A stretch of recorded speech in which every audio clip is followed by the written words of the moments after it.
guys, so what we got is a Mercedes GLE 2019 installed with a double Phoenix Gold subwoofer.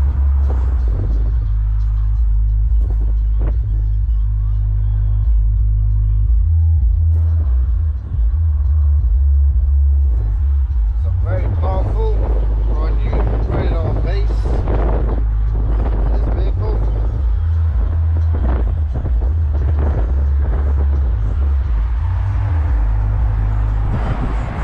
Done on the original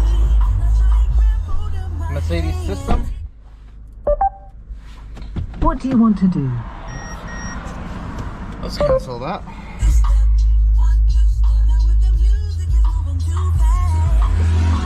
Also, you got the bass controller here.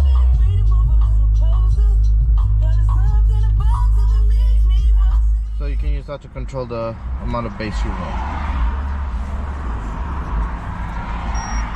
If you want this installed on your Mercedes, see the How link. can I help you? If you want this installed, give us a shout, see the link down below. Thanks for watching, make sure to like and subscribe.